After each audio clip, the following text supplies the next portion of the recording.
Perfect. What's going on, guys? Hey, everybody. Hey, Pele, Felix, Tala.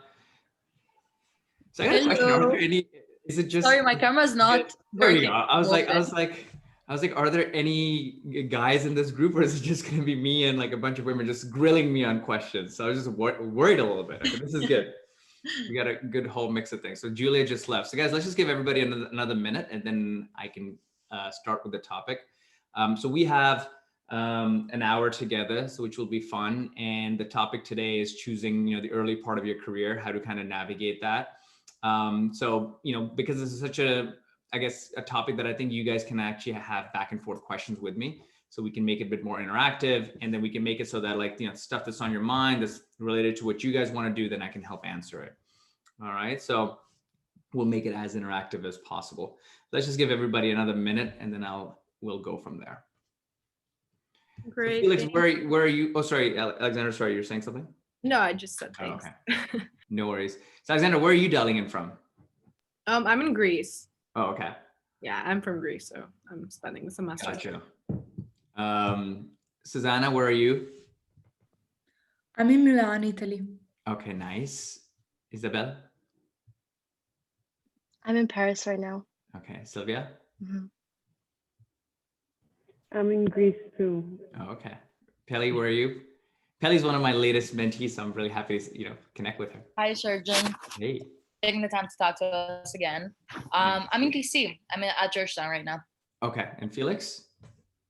I'm in London. Nice. And we got Jasper joining as well.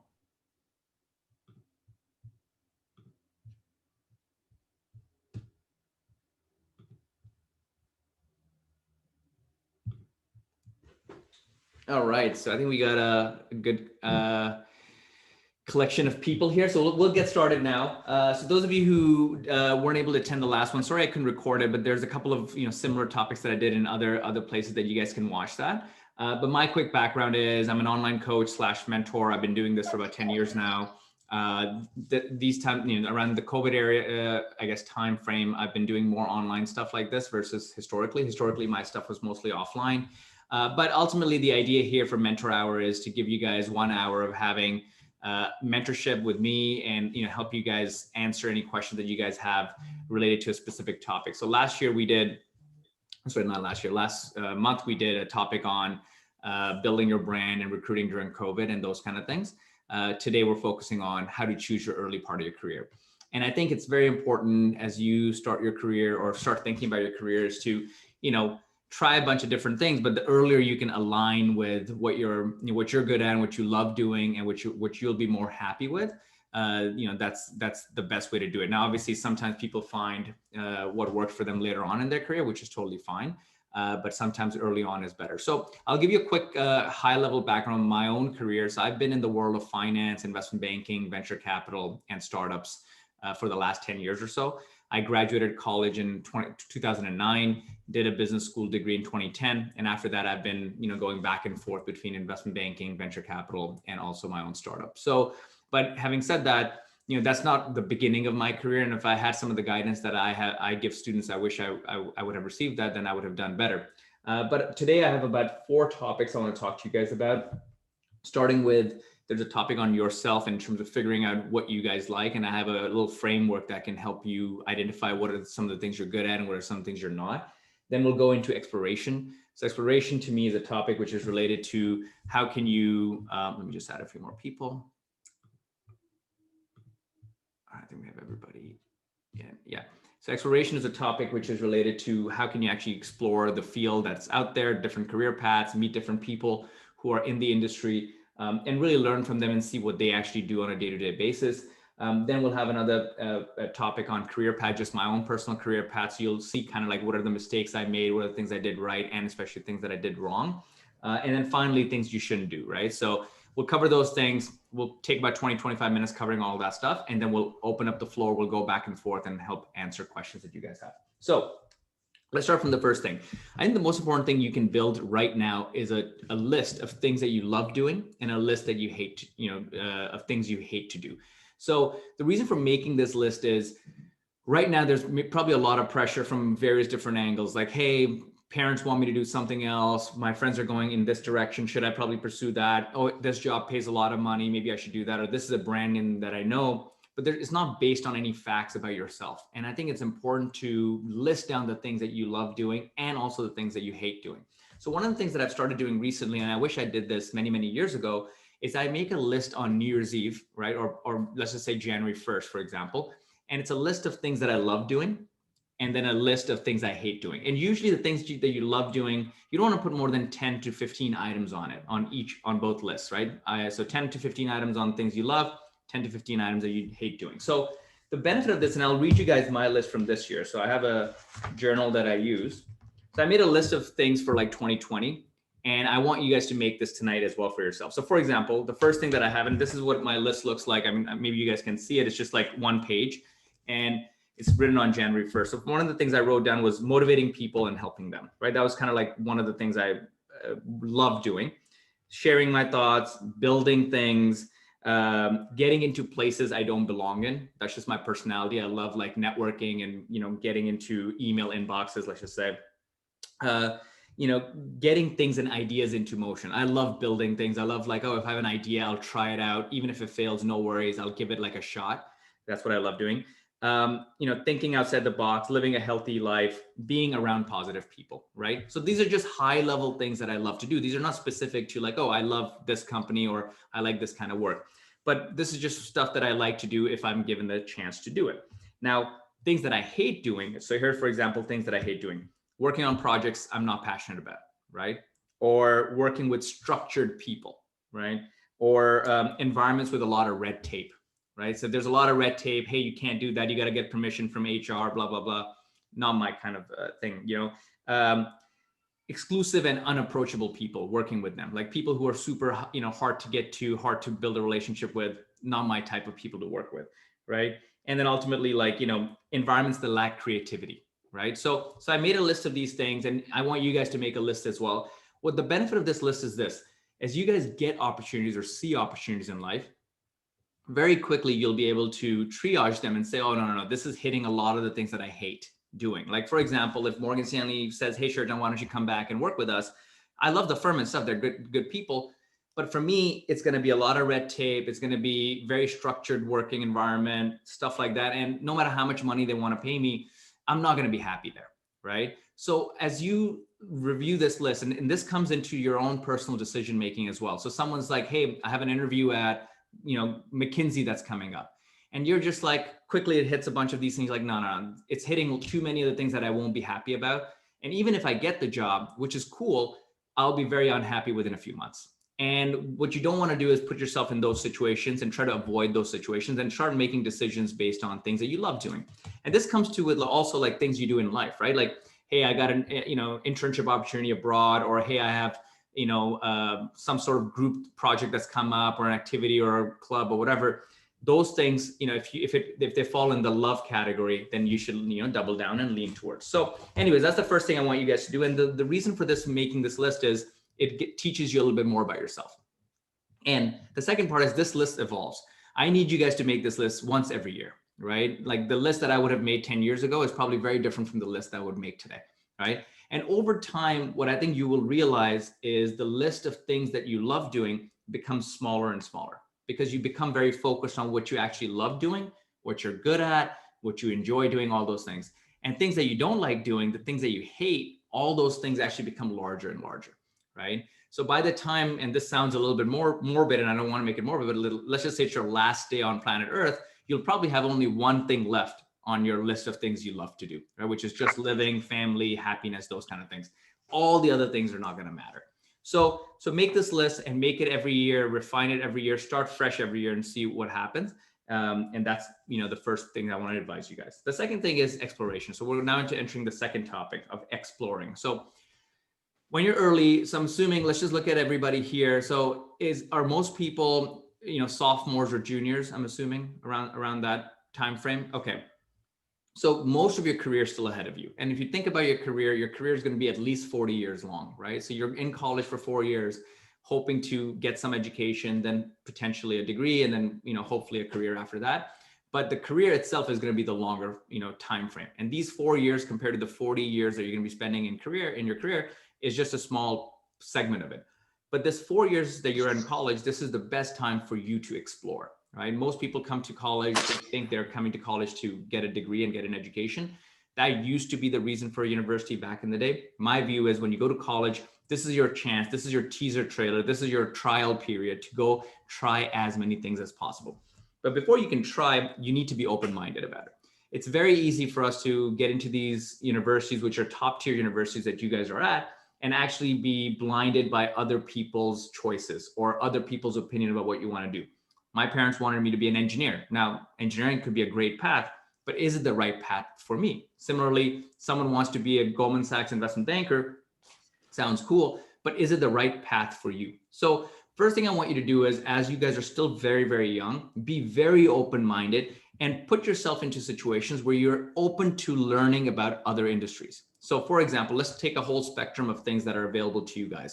You can be investment bankers, you can be consultants, you can be accountants, you can be entrepreneurs, start startups, you can start small businesses, you can work in corporate. Like for example, Julia's working at Dolce & Gabbana, big firm, massive firm, but that's an opportunity. You can go into politics, all sorts of different things, right? But right now what happens is some of the options that look a little bit more exciting, a little bit more sexy sound better because either the opportunity is paying you more or it has a brand name that gives you a little bit of street credibility. So a tendency for us is to lean towards those things because we think that's going to be a better opportunity. Now, sometimes they are. Working at McKinsey is great. I think that's awesome. Working at Goldman Sachs could be awesome. Working at Google could be awesome. But is it awesome for you? So before we even get to is it awesome for you, I want you guys to make a list of things that you would just be open about learning about, right? Would you be open about learning about small businesses, right? Would you be open about learning about the fashion sector, all this stuff? So make a list of that stuff. Now, what I want you to do is I want you to actually actively spend time meeting people who are in these industries to have conversations about what they do on a daily basis, right? So that's part 2 of it.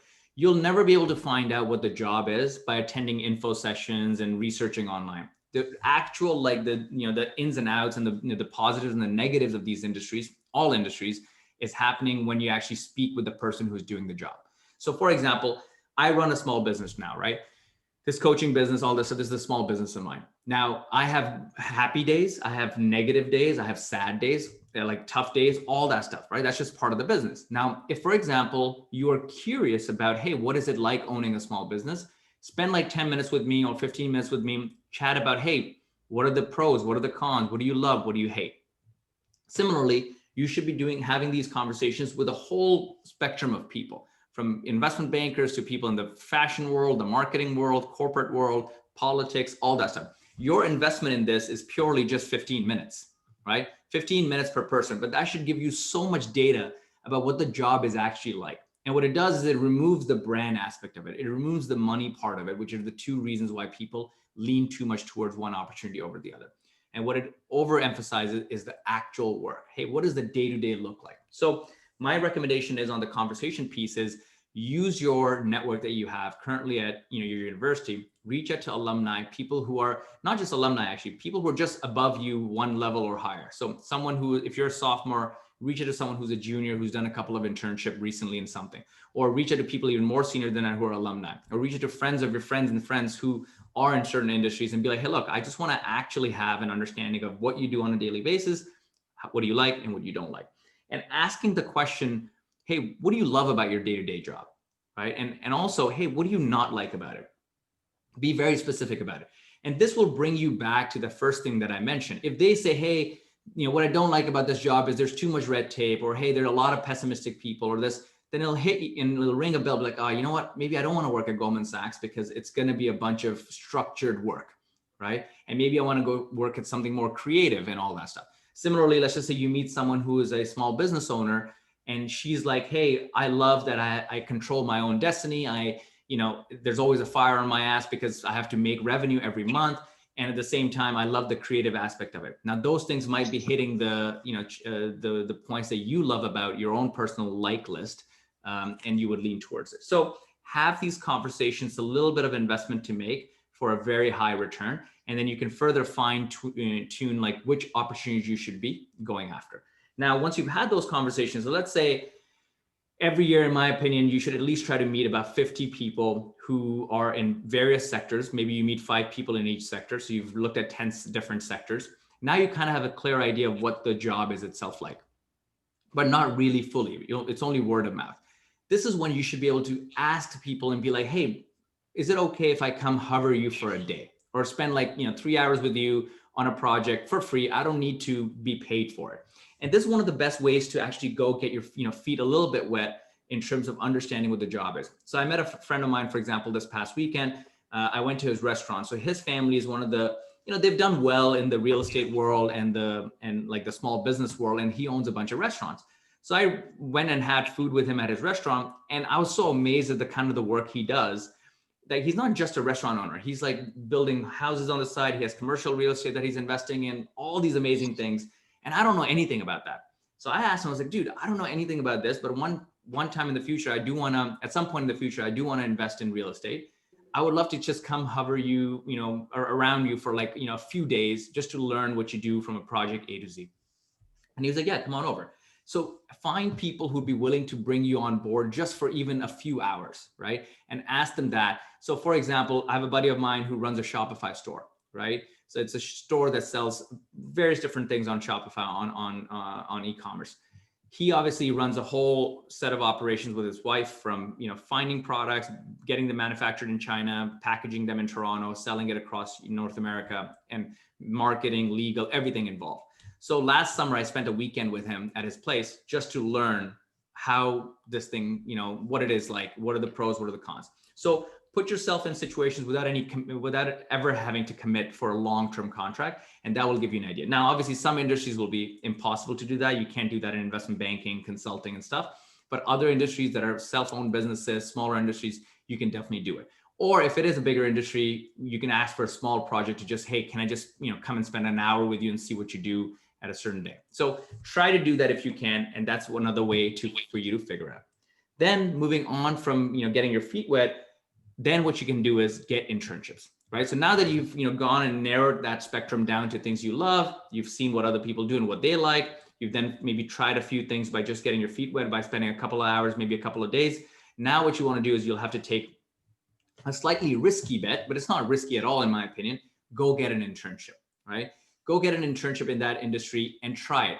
Now, most people are worried. They're like, oh, what if this, I pigeonhole myself because I got an internship in marketing, but I wanted to be a consultant. You'll never pigeonhole yourself. And I'll mention why that's the case in the next module a little bit. You'll never pigeonhole yourself because your career, remember, is 40 years long. Think about everybody who we look up to, for example, from Elon Musk to Sheryl Sandberg to, whoever, Michelle Obama, for example, right? All of these people, we don't know what their first internship was, right? We don't know their second internship. We don't know their first job out of college. So careers are super, super long. As you navigate through your, journey and your career in your life, you will over time figure out the right path, but it's going to take time. So early steps that you take in terms of 3 months here or 2-week internship there or 6-month, study abroad term, it's not going to have a major impact in the future. But you can do those things early on. You can't do those things later on. So early on in your undergrad years, even in your master's years, go explore as much as you can. Go try internships in different verticals and do that. Now, one recommendation I have, and I mentioned this in the other talk that we did, was if you do take on these internships and stuff, try to aim for obviously the highest brand, the best brand you can get. Because even if, for example, you end up working let's say you get an internship at Google or Amazon, that's a strong enough brand for you to use that to then get an internship at McKinsey later on, right? If you get a McKinsey internship, you can always have access to Goldman Sachs or other platforms,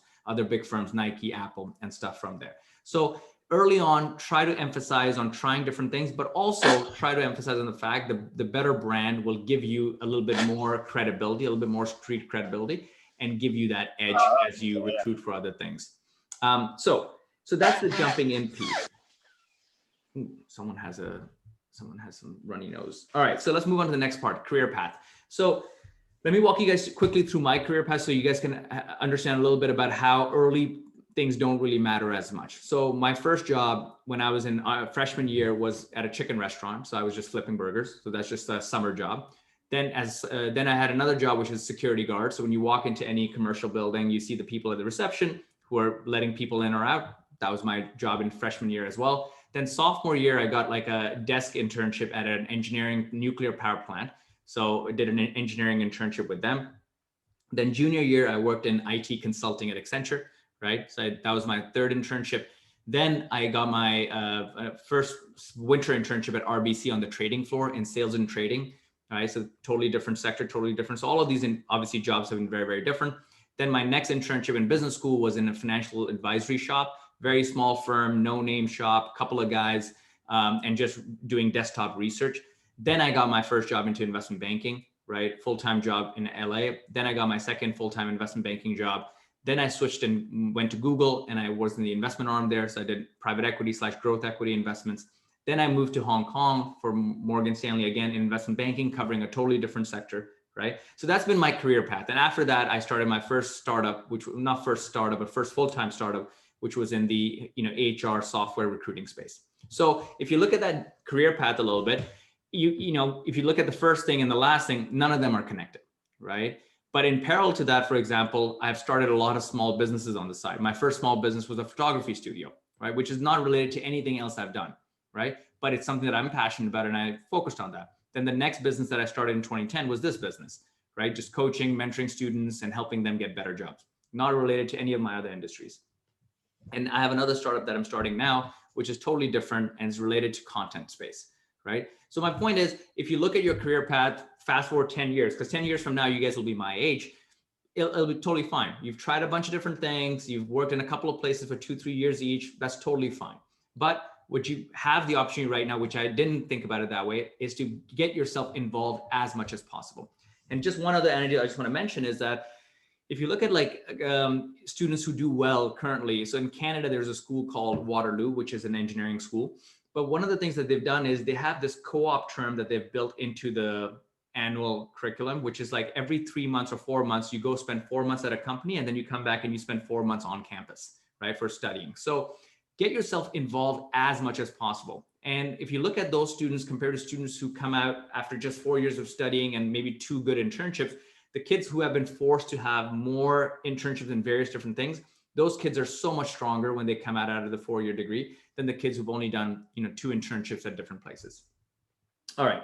So final thing I just want to mention on the do not do part is this. So one thing that I think people do a lot, and it kind of dictates their career path, is they focus on what others are doing and what others are asking them to do. So don't do that. Just because Jimmy's going to Goldman Sachs and Cindy's working at Gucci, that doesn't mean you are supposed to do that. That's just one option for you. Keep an open mind about it and don't just have that herd mentality.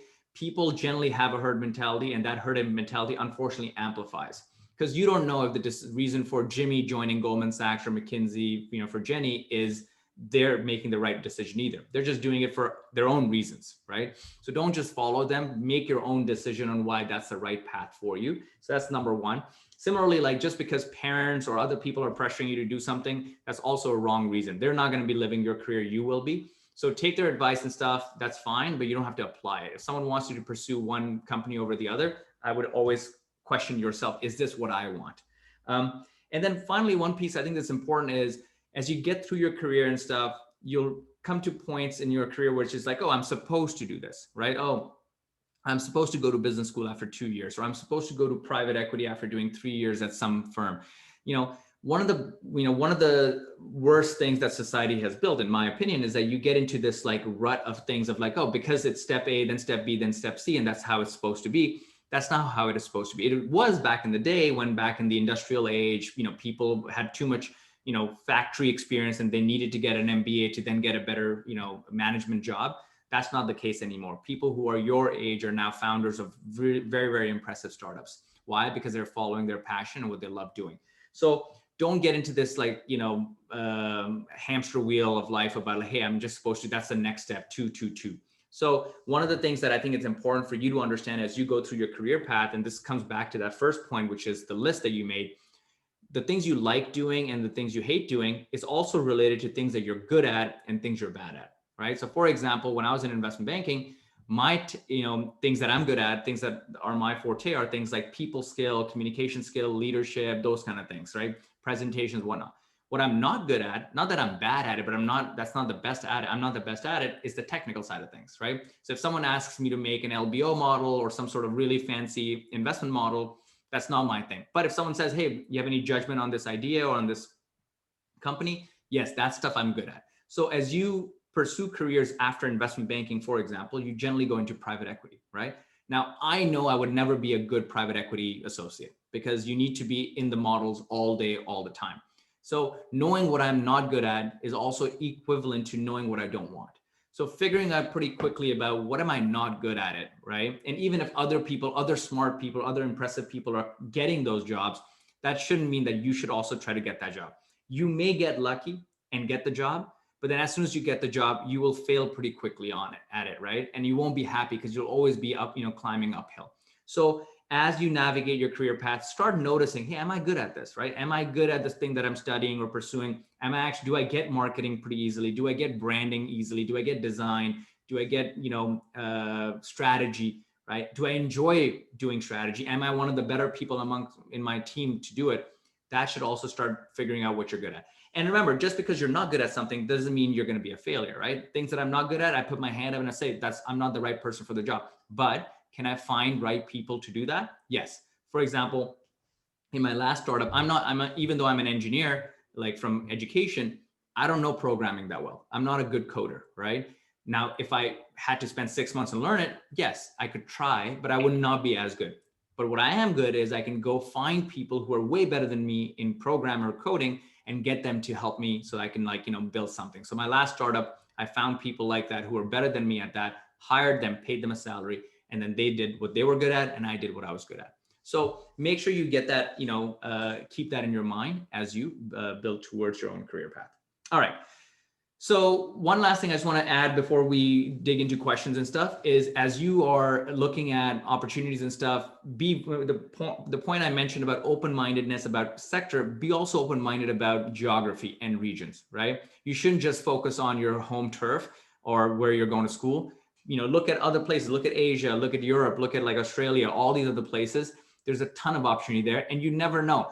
Like if I had an opportunity to go work in Hong Kong from day one, maybe I would have, because it's such a fun experience. You learn so much.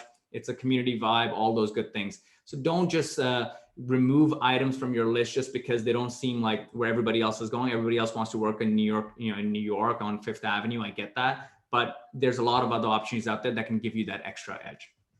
All right, so let me pause there on all the content side of things. I want to kind of then, move on to, helping answer questions people have specifically. And then we can, take the conversation that way. Alexandra, you want to start? You want to kick off?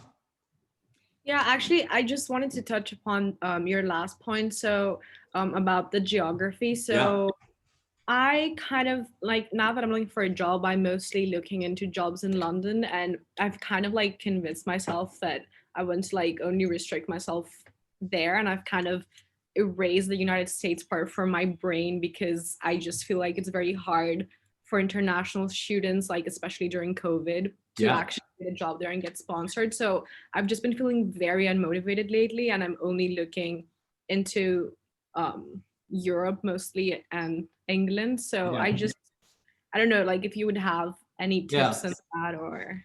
Yeah, look, I think so. US has always been a place which has the most jobs and the most opportunities in most industries, right? So the chance of getting a job and building your career there is helpful. Not only that, once you get a job in the US, it's always easy to go anywhere from there, right? It's harder to come back into the US. So I think in terms of strategy as an international student, for example, yes, definitely apply to US. Don't not apply to it. But yes, also the pandemic and current, political situation and all those things.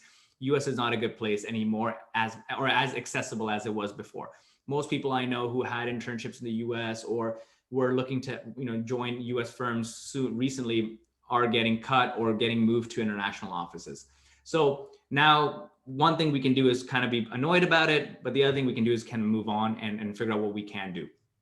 I think what you have to do is come to a realization that, okay, US may not be an opportunity for me today, but that doesn't mean I don't apply. Still apply, see what happens. You don't get it, no worries. You didn't really want that to begin with. The second thing is, if you start somewhere else, let's say you start in Europe or Asia or somewhere else, great. Become great there, build your brand there, be strong there. at some point when you get to a certain stage, especially if you're working for one of the global firms, all of these global firms are everywhere, literally, like from in every sector. So once you become great there, if you are really good and you are as good as you think you are and they think you are, they'll move you to the US if you want to, right? It's just that you just have to be okay with the fact that, hey, US for me is not something that I can see in the next 2 years, but in 3 years or 4 years, yes, right? So that happens a lot of the times. A lot of my juniors at Morgan Stanley who were in Hong Kong with me, they all started with education in New York and places like that. And then they couldn't get a job there because they were international and a lot of other factors. They ended up working in Hong Kong. They worked really hard there. They made sure they built a brand for themselves. And then the firm helped them move over to New York and Chicago and San Fran to do 3rd years and 4th years as analysts. So there's always ways to come back. And I think overall, where the world was 10 years ago when I graduated, where majority opportunities were in the US, now I think there's a ton of opportunities outside, right? And if, as long as you can be happy about it and you can build a brand around there, I think they'll be great. And look, like I said before, all these companies are global now, right? So McKinsey has offices everywhere. Big firms, Louis Vuitton has offices everywhere. Google has offices everywhere. And the other part also is, remember, you're actually valued more when you go to these international offices than when you go to New York. New York, everybody and 10,000 other people are applying for the same job and everybody's the same. But when you bring your Western education, Western style, whatever to the East, let's just say, then it actually gives you that edge because you're an expert in multi geographies, right? And also for the team, it's kind of like taking one for the team. Hey, oh, she took an internship in Singapore and she worked hard. She rose up in the ranks there. So that's like taking one for the team. And then when you come back, for example, like one of my lead investors, he started his career in New York for a few months and then they quickly moved him to Hong Kong. So he was a little bit disappointed initially because like, oh, I can't believe this happened. But then when he got to Hong Kong, he was made, head of the, Hong Kong Asia office at a very young age. And then he, built his brand there, became super strong there and became so strong that then after that, they made him head of, UK office and then now moved him back to New York to head like a much larger group, right? And now if you look at his career, he's my age, but now he has a network in Asia, Europe, and the US, respected across all firm, the entire firm and the industry that he's in. So that's it's a big win situation for him, right? And obviously, if let's just say he had stayed in his career path in New York only, he would be worth half as much. The amount of money he made internationally and the brand he built for himself is twice, valued as what it would have been if he had just stuck with New York. So my advice is apply New York, apply US, but triple down on international efforts because what you don't want is you don't want to be left without a role or without a job. And start somewhere, wherever you can, whatever the best brand you can get, doesn't matter where they are, you should be fine. Thank you.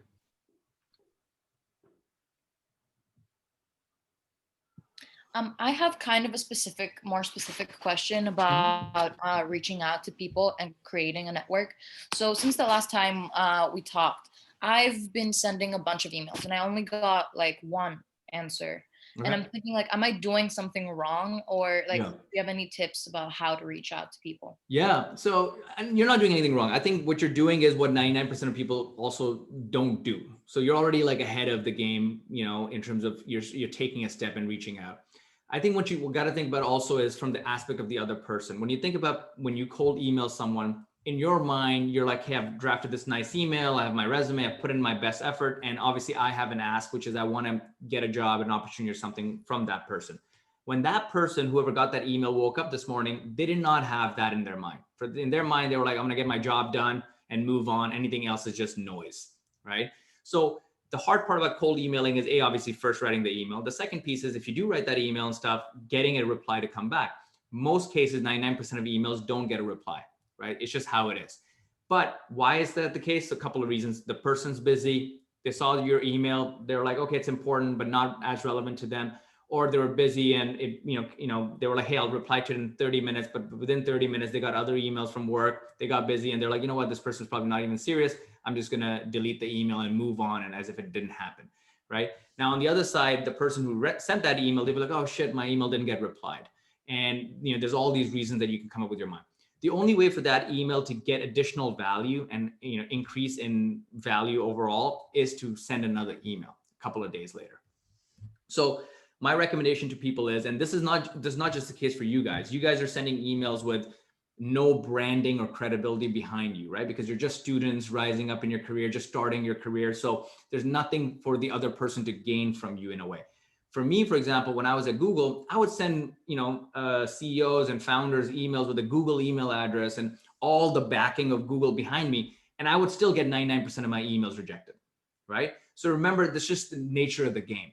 Now, once you do have, someone's contact information and you sent that email, then what you can do is 3 days later, send a shorter follow-up email, right? And that has been like a game changer for me, because once you send a follow-up email, 30%, 35, 40%, you'll increase that chances of the person replying, because they know this person's serious. They know this person's going to follow up. They know they're actually actively looking to just email you and reach out to you versus like blast emailing 50, 60, 100 people, right? And I do that with everything that I do, from networking for jobs to fundraising with people. Like, for example, for all of my startups, when I've raised money, I have to go meet with literally hundreds and if not thousands of investors, angels, VCs, whatever, and just cold emailing them. And they open the email and I can see it because I use, I have like software that tells me, hey, email has been opened, email has been read, and they don't reply. Then I follow up 3 days later. Hey, I know you saw the note, I'd love to chat. They don't reply to that. I try one more time. After 3 tries, I move on, because there's 7 billion people, almost 8 billion people in the world, right? So I'm not gonna keep putting my effort behind someone that is a no and is not interested. I'll rather put my effort behind other people. So build that CRM for yourself. And I know, Pelly, you've taken the course, so so build that CRM for yourself, which tiers people up. And as soon as you see someone's not being productive or not replying, just delete them from your email list and focus your efforts towards the other doors. So that's the only thing. And you just have to continue doing it. You can't stop at it. That's something that I do even to today. For example, this weekend, this Saturday, I had to do some fundraising for my other startup. I emailed 100 people, right? Out of the 100 people, 80% of them read my email and only 5 replied. And these are all my friends, right? Like, these aren't even cold people. Like, these are just my asshole friends, right? So then I messaged all of them on Sunday, the other 75, like, guys, check your email inbox. So then they'll, okay, yeah, we got it. Okay, fine, we'll come back to you. So it's just how it is. And it's a numbers game. It's a massive numbers game on that. Thank you. No. I have a question that's also kind of specific to my situation. Basically, I'm a sophomore now, so like I still have time in terms of careers, but like I always knew I wanted to go to law school, but my initial plan was like I finish my undergrad and go straight to law school. But as you've mentioned, like now it's like super important to do internships and to have like experience. Yeah. And so I was wondering, in your personal opinion, do you think now like it's better for someone to go straight to law school, or should someone like first work for a year or two, maybe research, maybe like interning full time before jumping into law school? Yeah. So law school is a little bit interesting, and I don't have a lot of experience. I'll just put my hand up and say that in the sector of law, and most of my mentees don't come from the law world. But I'll say this is like, I have a lot of folks that go to the business school route. Now, in the business school route, for example, internship experience and experience before going to business school is highly, highly relevant. But I think with law school, in my opinion, it's less relevant, because the person who's going to law school definitely wants to be a lawyer at the end. And you have to go through law school to become a lawyer. You don't have to go through business school to become a business person, right? So in terms of, if you look at that career path, it's kind of a stop you have to make. So my recommendation to you would be to further look into yourself and figure out, hey, do I want to be a lawyer, right? Is that something that I want to do for sure? And if it is, then I would actually spend a lot of time right now to refine your opportunities and stuff, so that you're like, you met 100 lawyers and you have spoken to them and they say this is an amazing job, you love it, and you would love doing it. Then I would 100% recommend go to law school as soon as possible. Right now, does it change which law school you get into if you have done a couple of good internships at like tier 1 firms like Wilson Sonsini and all these other ones, Dentons and whatnot? Maybe, right? And if that's the case, then obviously get some internship experience first, and then go to law school. I don't think expediting that in terms of getting the best, law degree on your resume. I don't think expediting when you do it matters. I think which one you would get into matters, because then you want to increase your opportunities of working at the best law firms. So if your ultimate goal is to be a lawyer and you enjoy that, then I think go figure out, if law is the right thing for you. If it is, then see what is your, street credibility level. So if you have a couple of good internships and you can get into a top 10 law school, awesome. Get it done as soon as possible. If you get into Harvard Law next year, great. Get it out of the way. And going to school during a pandemic and a recession is one of the best times to go to school, because there's very few jobs in the economy, and there's more people applying for jobs because they don't have income. So while you're at school, it basically provides cover for that. So if you somehow are lucky and can get into law school now, I would just get it out of the way, but make sure you want to do law. I know a few people who've done law and then they come out, actually they go through the first 2 years of it, and then they're like, you know what, this is not for me. I don't want you to make that mistake, because these things can be very, very expensive. Is that helpful, Tala? Yes, completely makes sense. Thank you. No worries. I think I just had a quick question. Yeah, sorry, go on. Oh, sorry. No, go on, sorry. No, sorry. I don't want to cut you off. I was just, one thing I was saying was like, with law and these kind of things, I think some of these industries and jobs have this persona that we see in the movies, and then we get excited by them because that's how they are in the movies. Like, we want to be investment bankers because the show Suits looks really cool, right? Or lawyers look really cool in that show. And I think that's part of the game. But what I've realized by being an investment banker, for example, or working with lawyers, for example, is that the glamour piece is only like 1% of the game. The other 99% is you sitting behind computers at, midnight every day. You're just not happy. You're just working with like stuff that is out of your control. You don't control your own destiny, your own time. And yes, in those parties when your parents are there and you're like, oh yeah, my son works at this firm or my daughter works at this firm, sounds cool.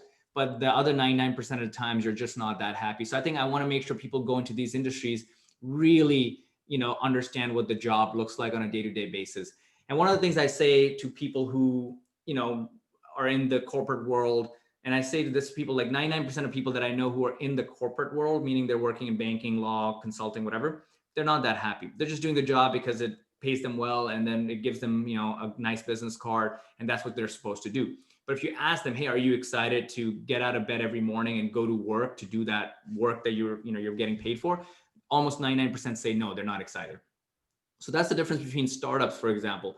My startups that I do, or any one that I work on, I'm 99% every day happy to get out of bed to do the job, right? I might have like mentor hour today, early morning. I'm excited to do it, right? Even though I don't get paid for this mentor hour, but I'm excited to do it because this is my passion. So the difference between doing these corporate jobs versus startup jobs or your own passion jobs is that passion jobs and stuff, you are happy 99% of the day. So out of the 30 days in a month, you're happy 29 days, but you're unhappy one day of the month because you don't get paid the same Goldman Sachs money, right? But on the other side, when you're at Goldman Sachs, you're unhappy 29 days of the month because you're doing work that you're not passionate about, but one day of the month, you're really happy. Now, over time, hopefully you can become self-sustainable so the money part doesn't become too much of an issue. But I think, my view is early on in your life, pay the dues, work at these credible firms, and take the pain, be unhappy 29 days, but then over time find a way to transition over to things that you love doing, even if that means sacrificing the one day of happiness. All right, sorry about that, Isabel.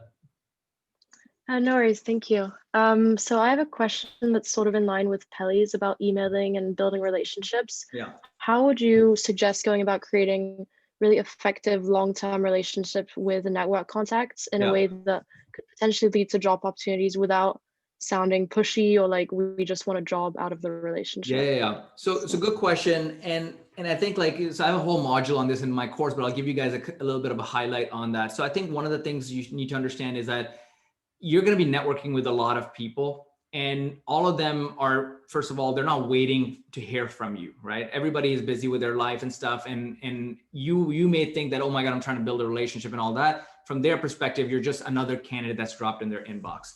Now, if you zoom out a little bit and you think about it, one of the ways you want to think about it is this way. Any person you reach out to or you connect with and whatnot, all of them need to be somewhat tiered. And the best time, first of all, to reach out to people is when you don't need anything. So one of the things people do is when they network when they need something. Like, hey, I need a job soon. And then what happens is like the eagerness, the urgency shows up in your dialogue and your conversation. And it doesn't give enough time on the other side for that person to build relationships. So anybody that you email, have a mindset that, hey, I'm going to build a relationship with this person for the next 2 years and see if something comes up. So that's the one mindset you should. So it just sets expectations right for yourself. Now you may get lucky and they may offer you opportunities right now, which is fine, but just have that expectation so you don't feel like you're, playing a losing, an uphill battle here. Now, all the people that I reached out, so I'll give you guys an example from my business school. So I would reach out to hundreds of people who are alumni from UCLA, and I would email them. I had a list of like a CRM, a list in Excel or Google Sheets that I had built, which was like names of the people, their email addresses, where they worked, all that stuff, which region are they in, and then I would tier them. Now, how would I tier them? Tier 1 would be people that I really want to work with or work for, or in those companies I want to work in.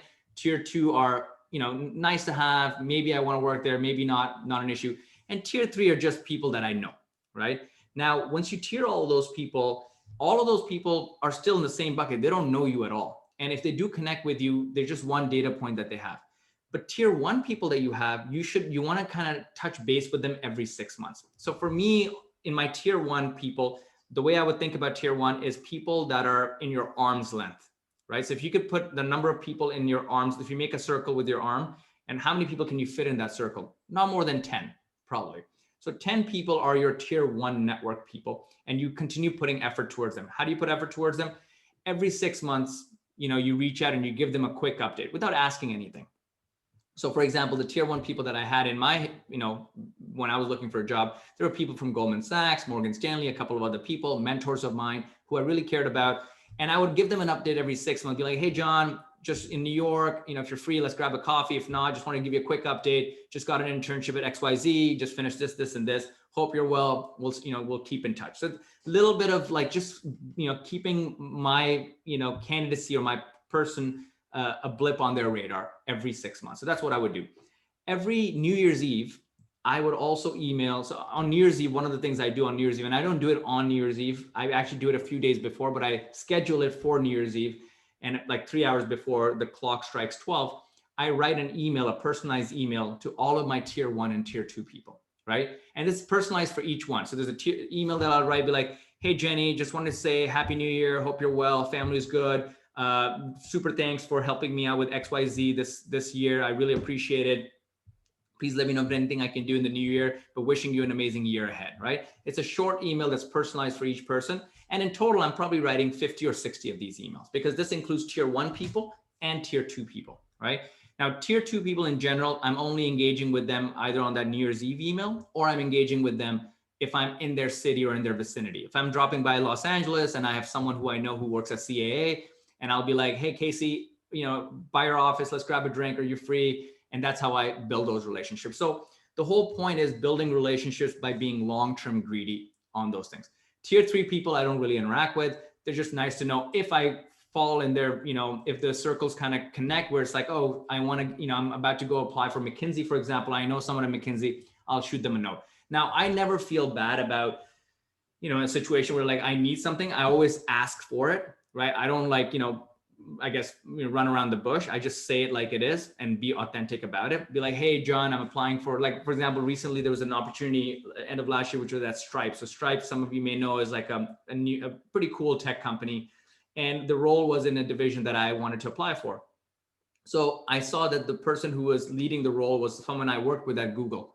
So I reached out to the guy at Google whose email I, guessed on Gmail. And I said, hey, saw that you're at Stripe. I wanted to apply for this role. What do you think? And I know my relationship with him at Google wasn't like, we weren't best friends. We were just coworkers, and he was in a different team. I was in a different team. But I was just like, hey, this is what I'm going to do. I'm applying, what do you think? And he was super nice about it, right? But over time, it wasn't like someone who was on my tier 1 or tier 2 list. It's just a person that I knew.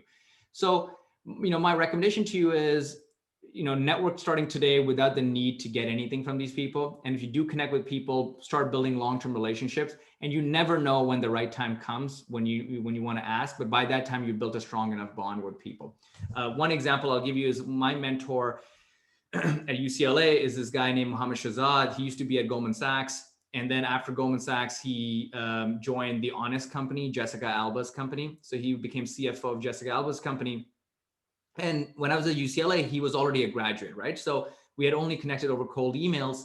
And, we chatted over a phone call once or twice. And it's been now 10 years since he's been a friend of mine or a mentor of mine historically. We've never met. We still haven't met to this date, but he's got me interviews at Goldman Sachs. Then when I was trying to fundraise for my previous startup, he connected me with a bunch of angel investors and stuff. But that relationship has been built over many, many, many years, right? And we've never met. I've tried to meet him, right? I've sent him like thank you notes. I've sent him a gift at some point for Chris. I think he had a kid, so I sent him a gift. But my point is like, we just never had the chance to meet just because we've been living in different parts of the world. So you will find those people as well, and they will become part of your close network, but you don't need to feel pressured that, hey, I need to speak with them every month or every 2 months, right? Remember, from their angle, they're busy. They know you're busy. They know what you're asking for, all that good stuff. So 6 months for tier 1, tier 2, once a year is fine. Tier 3, you don't need to really interact. Is that helpful, Isabel? That is actually so helpful. It really is.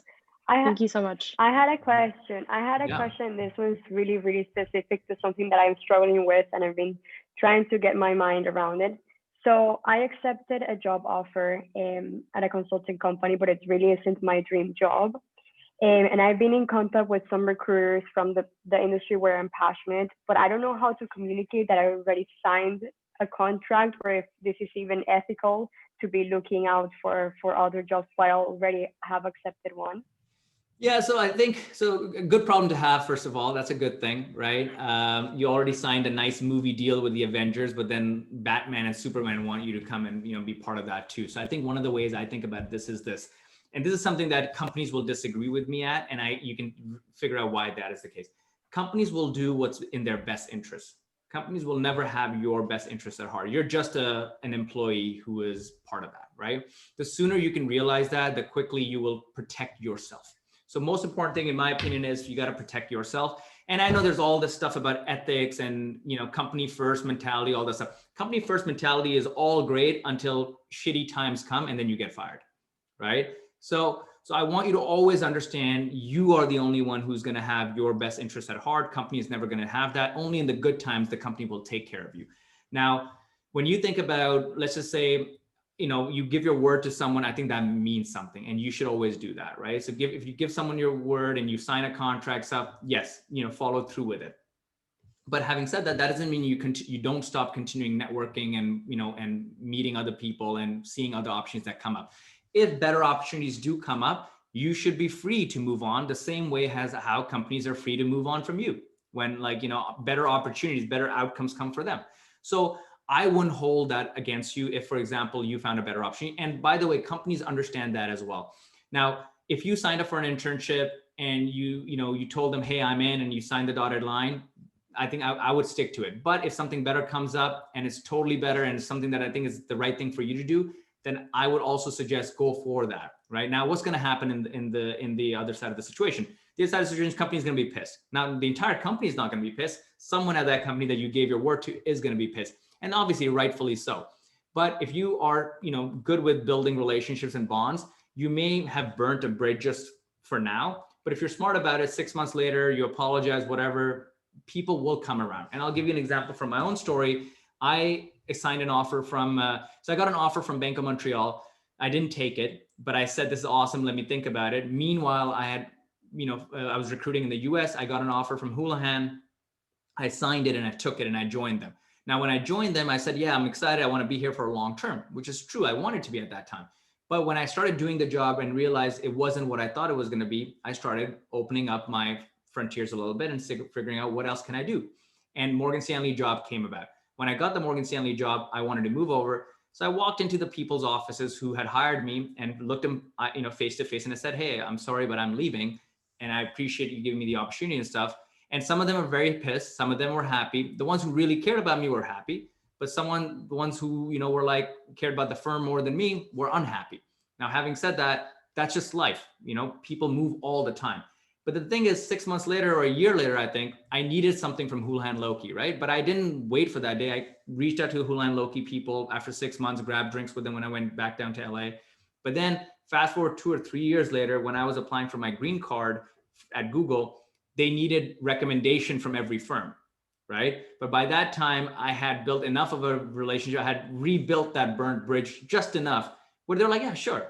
In the grand scheme of things, you're not a bad person, right? And people get over these kind of things, right? And they wrote me my recommendations and stuff. And my application went through for green card. Now, long story short, my point is like, I think you should definitely explore more things. But if you do give someone your word and the other opportunity isn't that drastically better, just take this opportunity while continue to network. If that other opportunity pans out and it's really good, and it's really 2 to 3x better than what you currently have, then obviously you can always switch, right? But keep your interests at heart, and that would be my best way to say. You got to be loyal to yourself first. Yeah, no, I agree. Thank you so much. I really needed this focus in my mind. Other questions? Yeah, I had a question. First of all, thank you so much for being here. You're really giving like great advices. And I wanted to ask you, what do you think we should do in order to make the most out of this dead time? Because especially for me, for example, I'm in Italy, which is a country where internships kind of don't exist because if you don't have a degree, if you don't have a master, you are nobody. Like they don't want to take the responsibility to have an undergrad. And the problem is that I cannot work remotely for the US for law. So I'm here, and I'm also like, I just found out that I was applying to many consulting jobs, but then I realized that was not the right pathway for me. And I'm studying marketing and data analysis. So, but I really I think like every day I always think of what I could do, but I'm just wasting my time, and at the end of the day I haven't done anything more to add to my resume or my personal experience. So I really don't know how to deal with what like the circumstances are in. No, I hear you. Look, I've been in your shoes recently as well, and I'll tell you why, and I'll give you guys a personal story a little bit. So my last startups, after Morgan Stanley, I started a software company. That software company failed end of last year. So in 2019, like September, October time, that company didn't work out. And then I was like, okay, no worries. It's life. It's just, we move forward. And then I came up with another idea, which was related to, it was a consumer sector idea. And I don't know anything related to consumer, but it was a cool idea. I got some money around it. I got some investors for it. And the idea was to manufacture product in China and bring it to the US and sell it. It was a very niche sector that we're focusing on. And there was no other competitor that was doing that. So we started putting all that stuff together. And in January, COVID happens, China shuts down. And obviously when factories shut down, you can't get products over. And not only that, we needed to hit, our launch was supposed to be in the summer because it was a product related to back to school, right? So like when people go back to school in the US, they buy all these different things. So if you're not gonna do that, then the entire idea just died in an instant overnight in January. And then I was just like, I got nothing else that I can do now. And it's not like I have just ideas waiting for me in my inbox, right? So then I was like, okay, what should I do? I don't have an income. I don't have anything else. I have my coaching business and stuff, which is offline, but offline's not happening anymore either. So so I said, okay, what can I do? So one of the things that I think you should all know is you got to always just inch forward. Even if it means just one little thing you do every day, you got to do that, right? Just to make yourself feel that you are accomplishing something. So for me, I always want to just inch forward. Even though I don't have anything, I don't have a job or anything like that, I always try to inch forward. So every day what I do is in my to-do list, I just write down 5 to 9 things every day that I want to inch forward on. It could be as simple as like, go work out, right? Email the 5 people that you need to make this thing a little bit better, right? Figure out those things, reach out to that person. Just 5 to 10 things to make yourself feel productive. And as humans, we are naturally builders. We love being, someone who is creative and builds something, and from like, building or cooking food for ourselves to whatever else, right? From shelter to all those things historically as in our DNA. So in our genetics. So make sure you have that mindset that, hey, as long as I am a little bit better from yesterday, I'm doing something important. So that's my mentality on a daily basis. So then what I did was I started figuring out this online systems and stuff. Hey, can I convert all that stuff that I have historically and build an online business around it versus purely offline? And slowly that started building really nicely. And now I have so many students and mentees and these kind of things. Like none of us would have met unless I didn't have that mentality of inching forward, right? So, but today we've met. So my point is, you all have something in you, whatever that is, that can help you inch forward in these tough times. Now, specifically speaking, US opportunities are going to be tough given the immigration issue for sure, because they consider remote work. You still have to be in the US.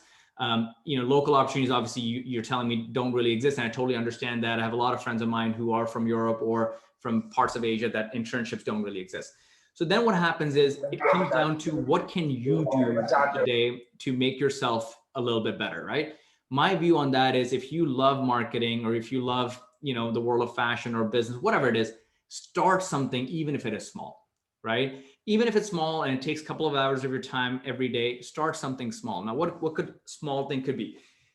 There's so many platforms out there now that allow you to, utilize your experience and knowledge and learn something. So for example, let's say you love, I don't know, tell me something that you have a hobby for and you enjoy doing, Susanna. Is there something that you like creatively? Creativity, well, more like working out and data analysis are my main focus right now. I'm really Okay. yeah. Okay, so let's say working out, right? So here's a simple one. Let's say you have a specific working out regimen that you do. So you're kind of a working out coach, right? Right now, there's a company called Future.fit, right? So check out Future.fit. Future.fit is highly premium personalized coaching classes, right? So it costs $150 a month. They give you a personalized coach in your geography that speaks your language and all that stuff. They send you an Apple Watch when you sign up for them because it's very metrics driven and whatnot, right? Now, they just raised $22 million last week, right? And they're hiring 1,000 additional coaches, right? Now, you can do that job while being in Italy, right? So that's an opportunity that you don't have to create, but you can go after, and it's a totally new type of opportunity. It's all remote related, right? Similarly, there's a brand new company that's focused on teaching yoga over Zoom, because Zoom's become a platform now, and there's going to be a lot of things going to be happening over Zoom. You can create a yoga brand around yourself, but have customers that come on Zoom. So my point is there's a lot of different things, from physical products to services to whatever that you can do on your own. You don't have to rely on anybody else, but all you have to do is put down your ideas on a piece of paper, create a simple website with all the tools that are available, right? Like look at my stuff, right? I use Squarespace for my website. I use Zoom for all this stuff. I use Teachable to put my courses up and my coaching products up there. I use Anchor for podcasting. I use Patreon for something else. So there's all these tools that are available to you now, right? That you can then apply to and use them. And all you have to do then is get one customer. That's it. You don't need 100 customers. You just need one. Once you get one, then you get two. Point is, now this may not become a sustainable business ultimately. It may make you $100 a month, for example, but you are applying all your knowledge that you have, your marketing thing, your analysis, your brain, and you're inching forward, right? And that's better than not going anywhere at all, right? Now, meanwhile, we go through this pandemic and all this stuff while you're in parallel continuing to do your research on companies and applying for them, just in case some interview comes up. On your personal side, you're still upgrading yourself because you're building something. So one of the things I built when like my last business failed, in right next to that list that I mentioned to you guys with things I love doing, I made a list of companies, but I didn't say companies that I want to work with. I basically said companies that I'd enjoy working at, right? It was a very, targeted list, right? And if you look at these companies, there was about 39 companies on here, and I would go find companies that would come across my, search or whatever. I would write them down and I would cross them off as I would apply to them, right?